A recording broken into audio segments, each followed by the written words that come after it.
Have a question of before of the two Buddhas? Two Buddhas.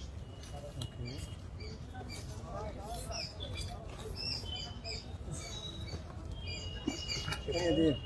My answer to your question will be a bit complicated. It might not be so easy to be understood. Still, I will try to explain. Okay. According to some scholars, according to some famous historians and scholars, there were no two Buddhas. There was only one Buddha. One Buddha manifested differently at different times, time, place, situation. But we Gauriya Vaishnavas believe in, not only believe in, some of our scholarly acharyas or Mahajanas, exalted devotees felt there must have been two Buddhas. Actually, they kind of realized the fact that there must have been two Buddhas by analyzing the similarity and differences between the activities of the Buddha, very different from each other. Yet so much similarities and so much common ground of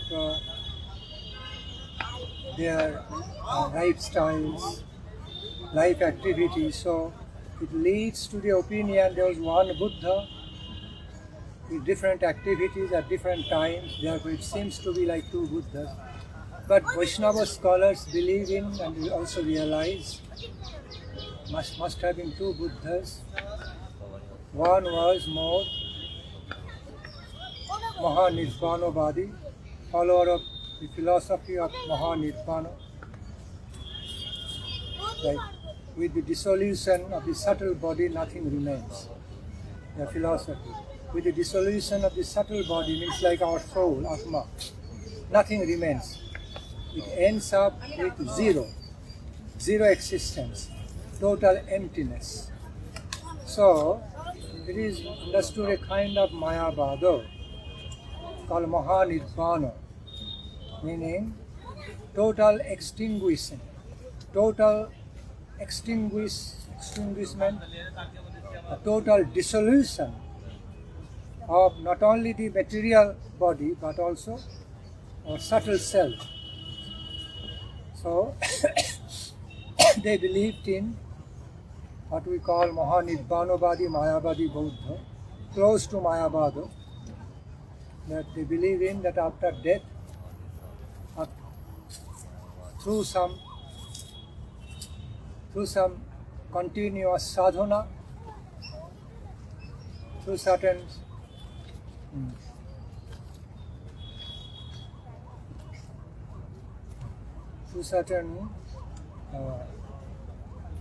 strict vows, following some certain strict vows and engaging in austere sadhana after death, not only our material body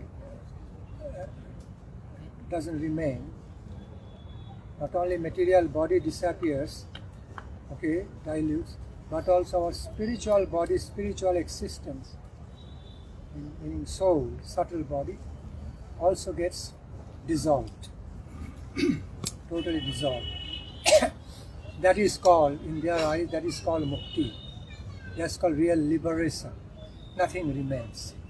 If anything remains, it has got action and reaction. But when you come to the point of zero, total zero, I repeat, when somebody comes to the point of zero existence, zero entity, that is called a state of total equilibrium, total neutrality, equilibrium representing nothingness, total emptiness, nothingness, state of total dissolution of your own existence, entity. That is called, in their views, that's called real mukti, real liberation, liberation from everything, because you don't even remain in the first place. So, that's their concept of the liberation. The totally liberated means, in their conception, to have total liberation means you are totally free from any obligation of action and reaction, of existence and non-existence, kind of. So when you are no more existent, totally empty, totally, it's a state of total zero and emptiness and dissolution, then it is liberation. That's one kind of Buddha. Maha-nirvana vadi. They are different from mayavadis, but very close to mayavada philosophy. Mayavadis don't necessarily always say, although they are impersonalists, but they don't necessarily say that your self is totally dissolved. Self must be totally dissolved. You have to be totally zero. But they say rather, you get merged with Brahma, all pervading, all comprehending, all comprehensive, all pervading superpower, cosmic power. So you simply merge with the all pervading Parama Brahma, the subtle, all pervading subtle potency, and then you become that. You still remain, but you become Brahma. So, but you still existent. You are still existent. You still have existence. Although that is completely merged into the Brahma potency, all pervading the universe.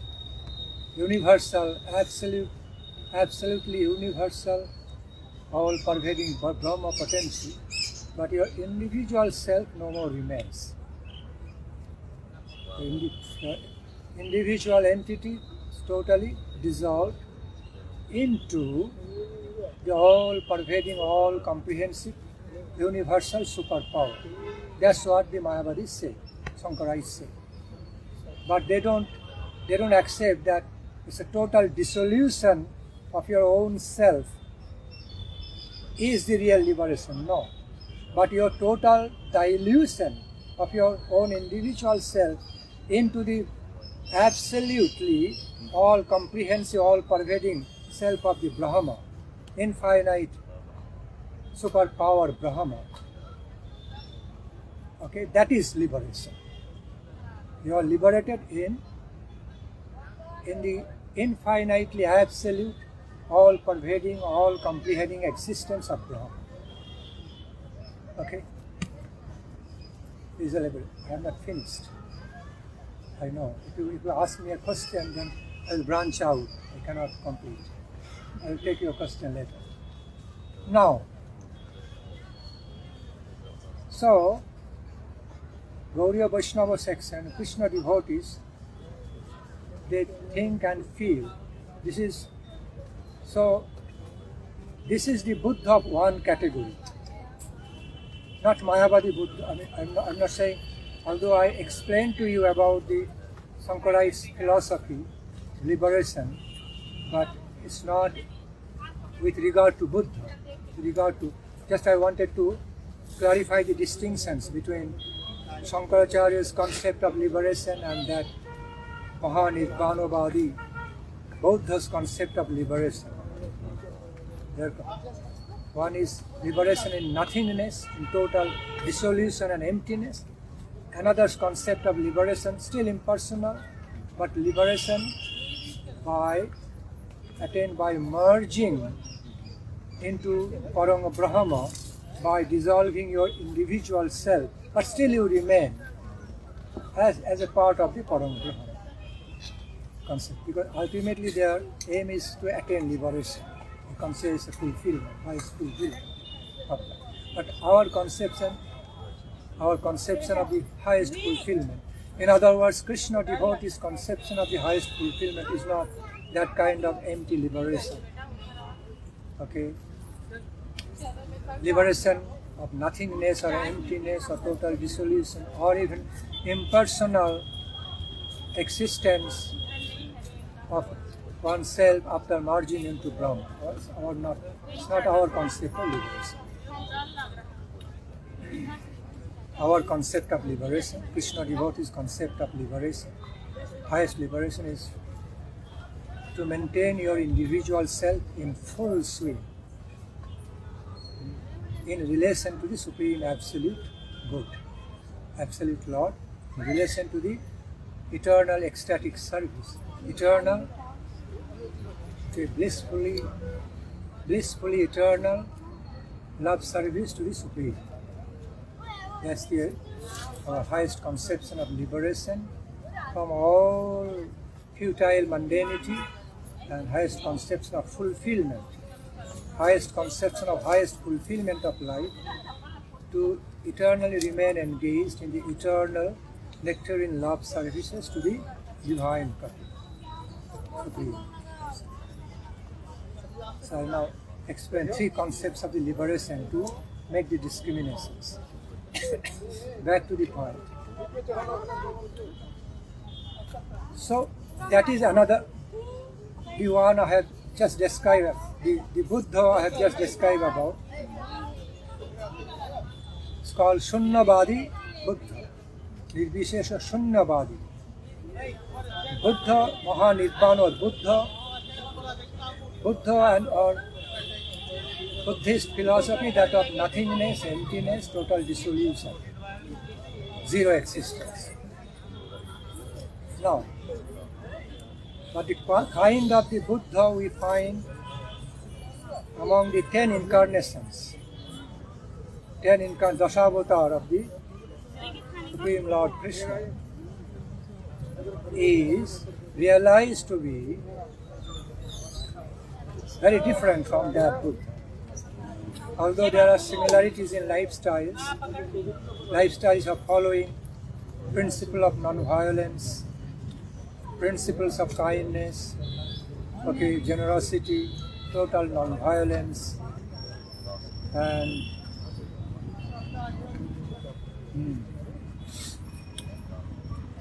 receiving wisdom, receiving higher wisdom through meditation, meaning through inner realizations.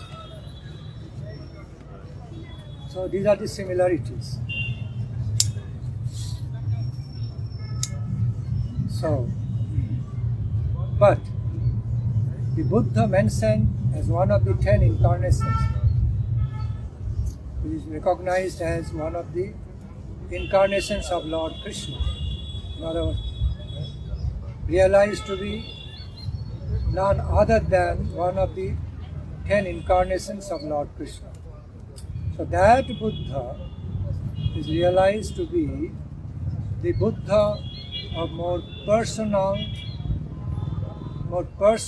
philosophy, instead of impersonalistic philosophy, that are more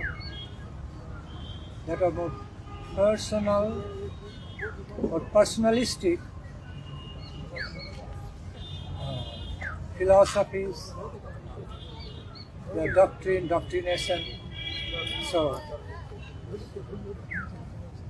that Buddha, the Buddha authorized to be, recognized to be one of the 10 incarnations of Lord Krishna, is understood to be the Lord Buddha of total theistic nature, other Buddha more atheistic nature, because that's one of the extreme examples of atheism, nothingness. Those who think our life has no value, the final goal of our life and living, everything ends into zero, ends into nothingness, and that is samambona. They don't believe in life. They believe in death, ultimate death through nothingness is the highest. So this Buddha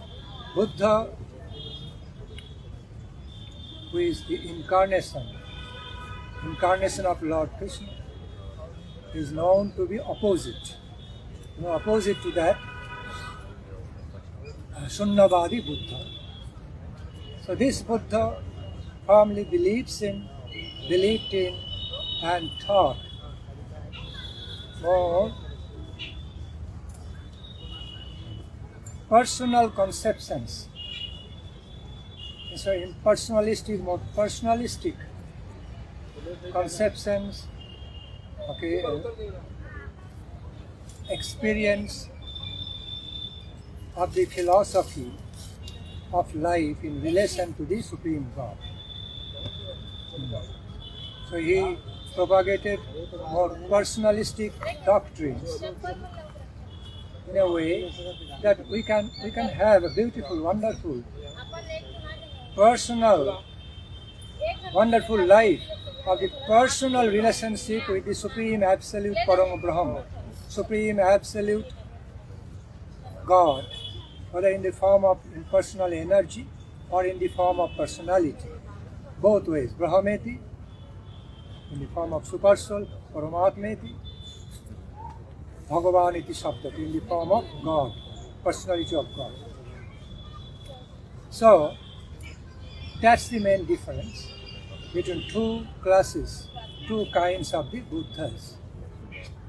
One taught total impersonalistic philosophy, ultimately ending into emptiness, total dissolution of one's own self, nothingness.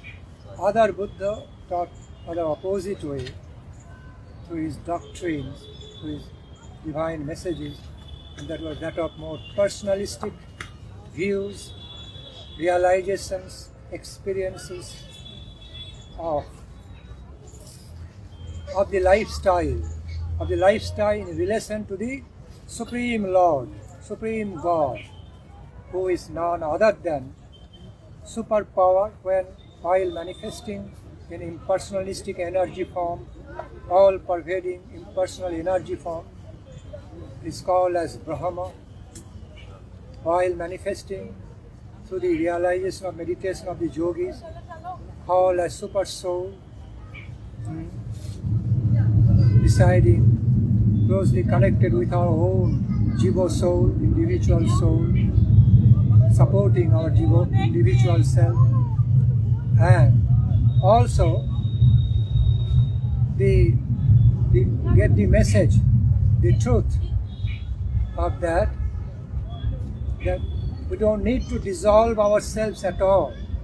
We don't need to have any kind of dissolution of ourselves at all to be free from action and reaction, pains of the mundane existence, miserable mundane existence. We don't need to get liberation through all this, but rather we can receive liberation and highest divine fulfillment of life through our personal approach in relation to the Supreme, towards the Supreme Lord, Supreme God. Complete personal approach without dissolving your individual existence, without discarding or diluting or dissolving your individual's existence. You can keep it in full swing, and you can relate to the Supreme Lord at the same time, eternally, through love relationship of eternal love services in full swing, in full-fledged form. Okay, which is so divinely relational experience, of the eternal nectarian divine life in relation to the Supreme Absolute God, Supreme Absolute Truth, all-pervading, omniscient, omnipotent, omnipresent, who can manifest in impersonal energy form as all-pervading Parang Brahma all over cosmos universe, also can manifest in the personal form as Supreme Personality of Godhead, which we call Krishna, who is now recognized as Krishna. Is one of the endeared names. There are many names, but by one of the most endeared and beloved names we call the Supreme Absolute God, Good. Supreme Absolute Good, who is Supreme Absolute God, as Krishna. So Shukadev Goswami already explained the same supreme reality in three ways. Brahmeti, to some Gyanis, Brahma, he manifests as Brahma. It's not he or she. Okay, so we have to somehow speak in the language. He, she, something in between.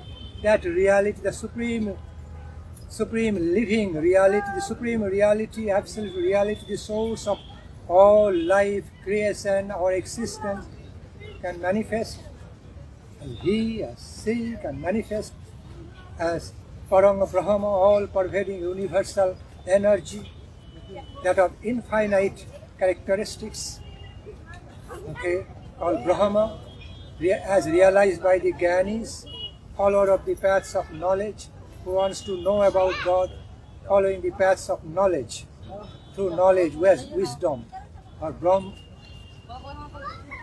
is Brahma for them. Those, the yogis who want to realize the same supreme absolute truth in connection with his own self, in connection with all the universal energy, and within his own existence, and the same reality manifests as Paramatma, Super Soul, Brahmeti, Paramatmeti, and then finally those who want to relate, those who want to sincerely, wholeheartedly approach and relate to the same supreme absolute good with full heart, feeling into the personality of that infinite, all-pervading, universal superpower, then same reality manifests to them, to him, to them, as Supreme God in personal form. Although manifesting in the personal form, but that personal form is that of unlimited characteristics, unlimited aspects, innumerable aspects, cannot be limited like when we think of one person. Oh, personal means so limited. Is such and such individual with such characteristics, such aspects, finished. Not like that. With supreme personality, with supreme multiple qualities, supremely innumerable qualities, with supremely infinite characteristics, infinite aspects and prospects, qualities, okay, qualities of the manifestations. Okay. Unlimited characteristics, qualifications of the supreme existence, supreme being, that is God.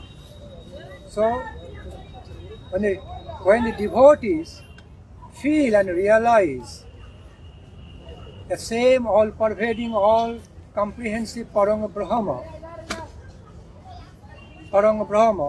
the infinite universal superpower, personality, I repeat, when they feel into that Paranga Brahma in a personal way, with personal form, becomes God. They think,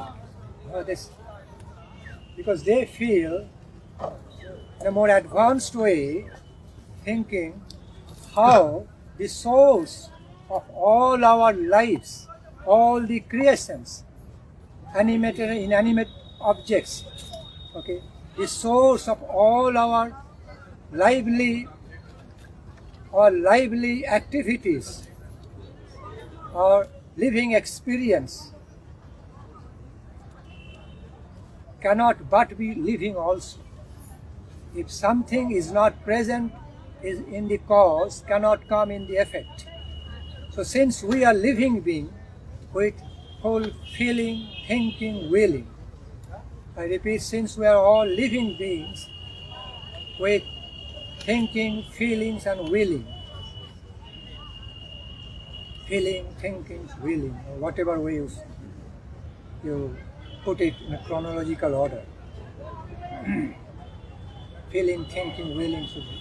So, since being a part, being an infinitesimal part of this all-pervading universal superpower, if we have feeling, thinking, willing aspects, we are so alive, how could it be that our source is some like inert potency, inert, impersonal, lifeless potency? How could it be like that? It doesn't make any sense. So our cause, our origin cannot but be also full of life.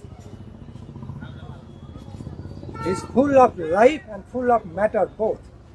Full of subjective consciousness and full of objective existence. So it makes more sense. So the very source, very origin of all of us, all the jiva souls, all the living beings, cannot be dead energy, cannot just be dead, inert, blind force. But it also has feeling, thinking, willing. Okay, but in the infinite ways, ours one limited. We have got these aspects that are feeling, thinking, willing, more limited form, and what he or she or they has got that are unlimited aspects. That's the main difference. Unlimited aspects, unlimited characters, because he, she, that, they is the origin of all of us, origin of living and non-living beings. So both are present, both aspects, characters also present in our source, living and non-living. Non-living aspect is considered matter, more material, and living aspect considered, yes, living, which is beyond matter. So whole creation is actually the combination of both. Whole creation of the universe is actually a combination of both. Both parts, matter and spirit. Something expressed in material form, something expressed spiritual form. Everything here is the combination of spirit and matter. Okay. Ultimately, even all the material substance also gets diluted into spirit. After Mahapralaya, after the total annihilation of the whole universe, what remains is just superpower. Everything gets diluted in the subtle energy, all-pervading, infinite, subtle, universal energy. Energy only stays, everything gets diluted, no matter remains separately. Then again from that infinite ocean of subtle universal energy, godly energy, everything starts getting created. Yes, it has been clearly described in our Vedantic philosophy, not just Vedantic message. It has been clearly described in our Vedantic views, Vedantic Siddhanta, saying from which everything is getting created, being maintained for a while, and then getting diluted, again merging back in. That is called Parang Brahma. That is called Parang Brahma, Supreme God, all-pervading, super universal power in the energy form, all wonderful, super excelling,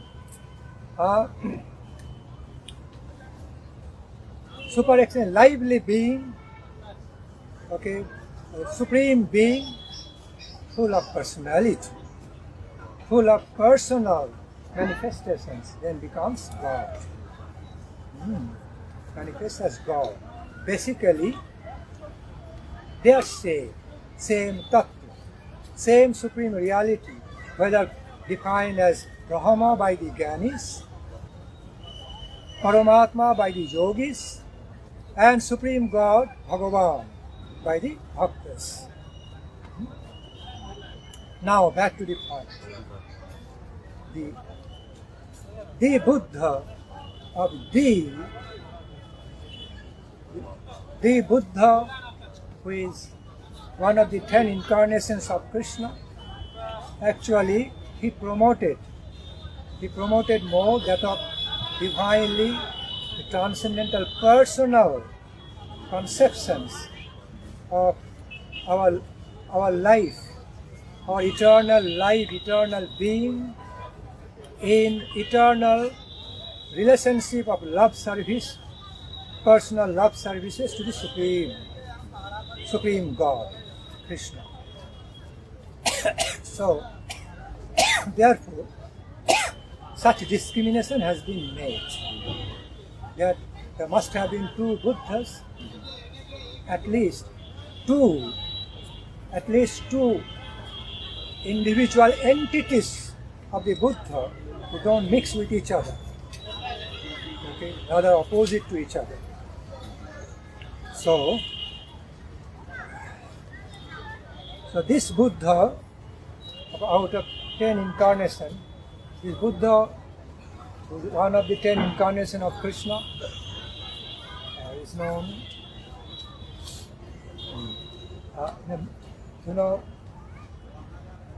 cannot be fully known, still covered with mystery about his parents and all, covered with mystery. So, but by the paths, by the distinct paths of both their philosophies, almost opposite to each other by character, we understand there are two Buddhas. So, but it was not really proven by some biological historical evidences completely. Some part of their truth remain very mysterious, mystically covered, mysteriously covered.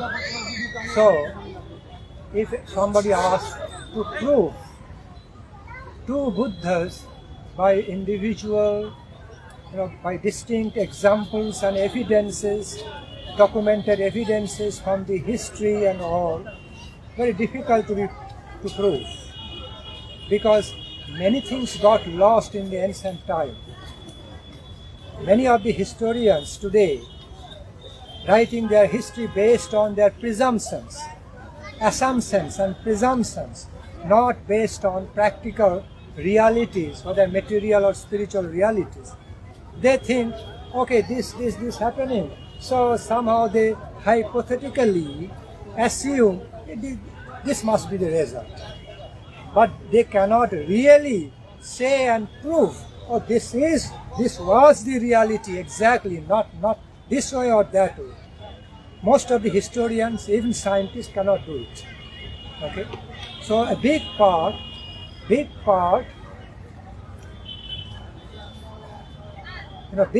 of our history and our ideas, okay, awareness, relatively speaking, awareness about the past, what happened in the ancient time,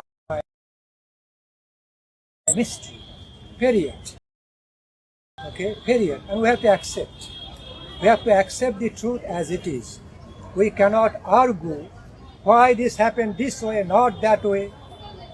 We cannot argue why two eyes are created in front of our own selves.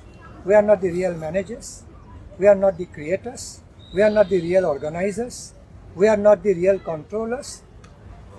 Whatever we are doing by something, by some power given to us, by the energy, power, intelligence given to us, by using that, we are trying to control many things, understand many things, okay, perceive many things like that. But we ourselves not the creator of all these.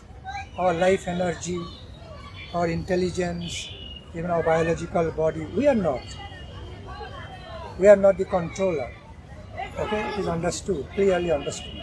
Similarly, so it should be fairly understood that we cannot also think of, cannot be so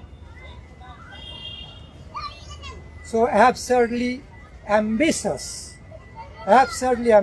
in our life to know everything to the point, black and white way, very clear way, okay, what is what, whether this or that. No.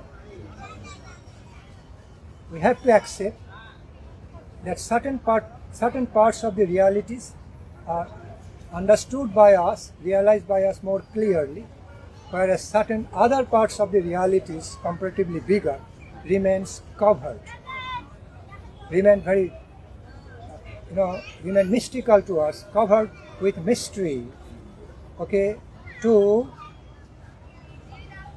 our limitations. Always, it will ever remain as mystery because of our limitations of perceptions. When we can be more advanced, we can be more advanced in the field of higher perception. In other words, when we can be more developed in the field of our perceptions of going higher to higher and higher, then of course those mysteries will be discovered, okay, more and more. So certain levels of mysteries will be open to us, and we can realize them as they are, truthfully. But still, certain other portions will still remain mysterious because we cannot comprehend everything. Impossible. Our limited human brain cannot be comprehending everything in the infinite universe, infinite creation. Okay, so we have to adjust. We have to adjust accordingly, accept the truth as it is, that some part we can understand clearly, whereas some part we can never understand clearly, it will ever remain covered with mystery to us, okay, until and unless we become specially qualified to understand them through our sadhana.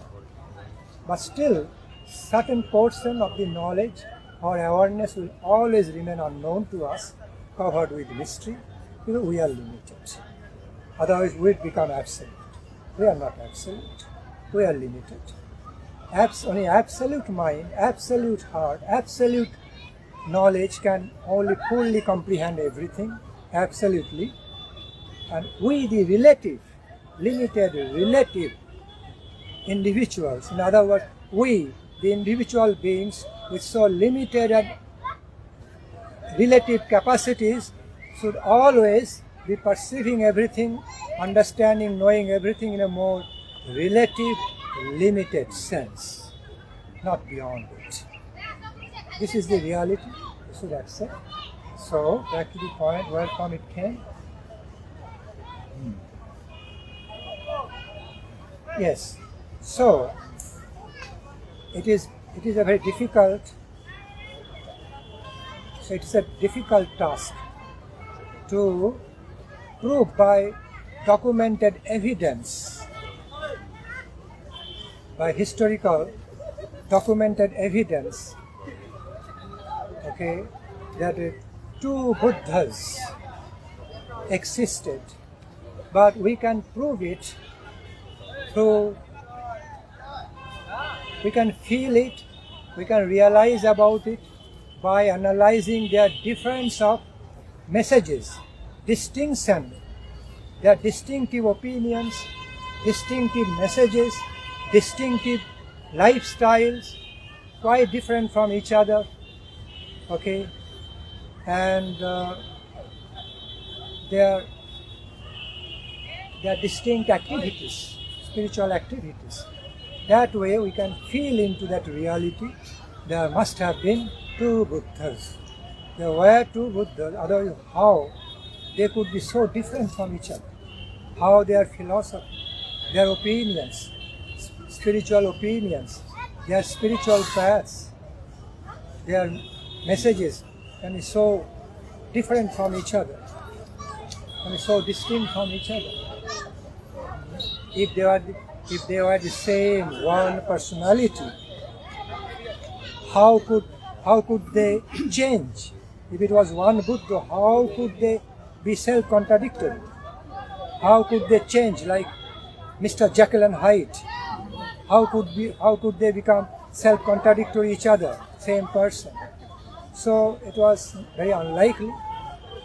Therefore it was realized there were two Buddhas existing by their own distinct philosophies and quietly distinct realizations about the spirituality and divinity. Okay. But again, back to the point, till now, it's not clearly proven by biological, historical documentations, a place of birth, or parents, that there were distinctly two Buddhas. It's covered with mystery. So therefore, you may say, okay, so, but some of our stalwart acharyas, okay, Pujyapat, okay, they can be fully accepted by the devotee, but always we're not sure whether they can be fully accepted by non-devotee scholars. Other schools, non-devotee section, who have so much pride and they have got so much pride of becoming documents, evidences, biological or historical in this way. So, and sometimes even if you present some evidences, they challenge, they don't believe in. The evidences you are presenting, how to believe in their reality. And those evidences you are presenting to us, how to make sure whether they are real or not. They need some solid, material, objective evidence. In that way, so this part will always remain covered with mystery in a certain way. And we have to accept it as it is. Just as many other realities remain in our life covered with mystery. Okay? It's nothing new. Because truths covered with mystery is also one of the great realities of our life. Yes? Truths understood in black and white way, truths or realities understood in black and white ways, same truths, realities understood in multiple ways, colorful ways, truths and realities understood through mystified ways, in mysteriousness, all are parts of our knowledge. All are parts of our knowledge and awareness, our experience. So we cannot deny any one of them. We are living our life with all of them. Just we have to accept as it is, as they are. Alright? See, just to answer your one question, it took so long time. Unless and until I analytically answer all these, there will be no clear picture of understanding. There will be no proper understanding. Many confusing points will be there, here and there, give rise to further questions. Therefore, I choose this way of explaining this kind of reality in a thorough manner as much as possible, from different angles, directions. Any further question? Well, from what you say, I understand that the Sunya Vadi is what people common knows as historical Buddha, and the other one we have not really records about him. Covered with mystery. But their paths are so different, so distinct from each other. Right?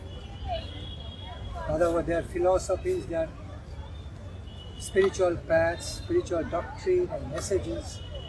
That's why such discrimination is made.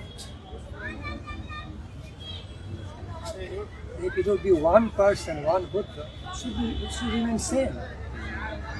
One person cannot make so much contradictions. So that's the point.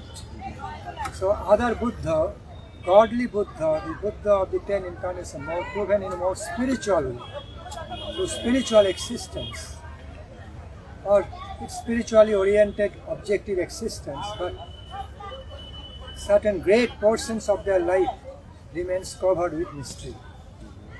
Specifically, about the life and precept of that Buddha of 10 incarnations.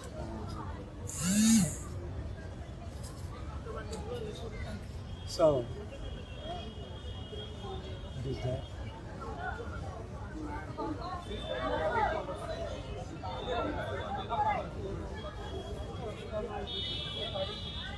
I will remember what is that story.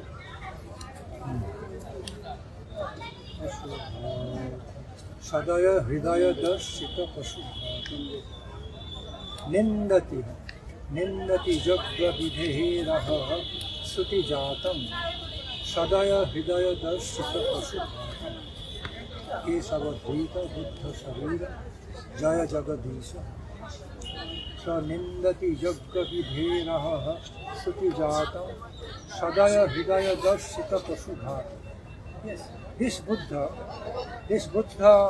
recognized as one of the incarnations of Lord Krishna, also wholly known as total non-violent person, as the great promoter of the principle of non-violence, total noble non-violence. He fully discarded so-called low-class, the Vedic rules and regulations which support beheading the animals, animal killing.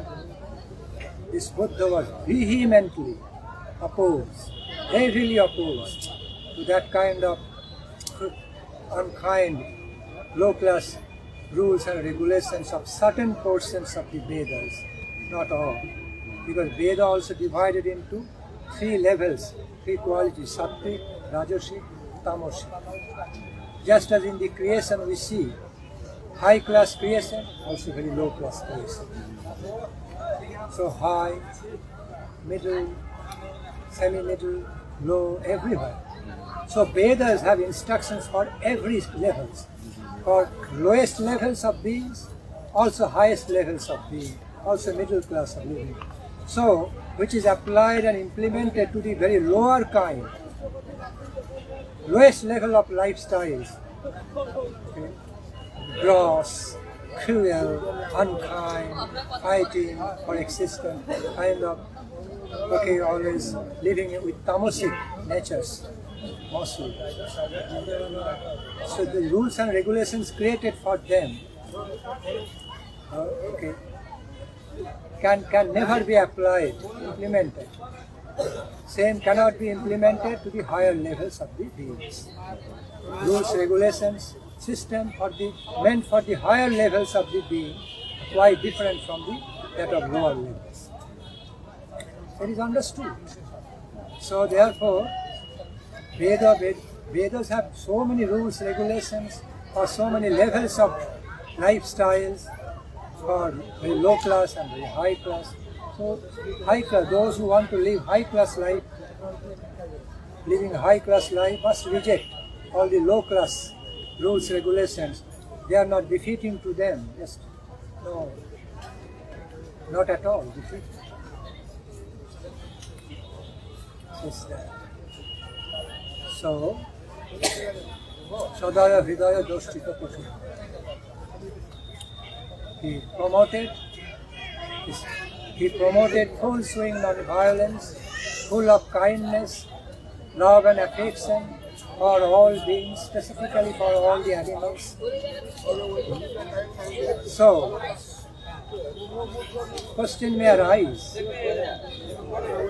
See, if you look into this other Buddha, Sunnavadi Buddha, there are many sects now. There are many sects and many lines, branches coming out of the same Buddhism. Some say that Buddha said, I also read it, or if you go to some house, you don't want, or begging, or if you, while you are going to some house, approaching, begging for your food, if those house owners give you some meat, without you ask him to give, without you ask him for meat, if he gives to you, you should accept and eat it. But our Buddha who is Krishna's incarnation, will never say that. His conception of non-violence is not limited like that. Non-violence means strictly non-violence. Okay? Not that you did not yourself kill. Okay, you should not kill yourself, but if somebody else killed and gave you some meat without you asking, you can eat. It means you are also being directly, not just even indirectly responsible for animal killing, because you are eating it, enjoying it. Your blood is being created through some violent activities, where your blood is supposed to be created through sattvic activities. So you become also responsible. So how can it be a total ideal non-violence? No. Then somewhere I read there are many Buddhists. They can eat dead humans, dead animals. They are not killing. They are not engaged in killing activity, but they can eat dead bodies. But our Buddha says no, that is tamas. Better not to. Although you are not engaging in direct violence by eating dead body, but yet eating the flesh of the dead body is also tamasic activity. It's not shakti. Better abstain from that. Stay away from that and be fully shakti. Okay. So, like that, differences are there.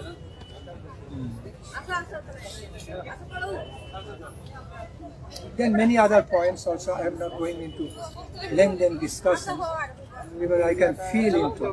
You asked me the question. I am answering. So I am more conscious and more energetic to answer to your point. And you are also next to me, you are also very energetic to listen to my answers. But I can feel everybody now being captured by drowsiness, tired feelings, sleepiness in everybody's eyes. They are all tired. So to them, it is good. Bhakti Nandan Swami Maharaj is speaking, it is good. Better just to go and rest. Okay? Practical thing. So let's do it. All right.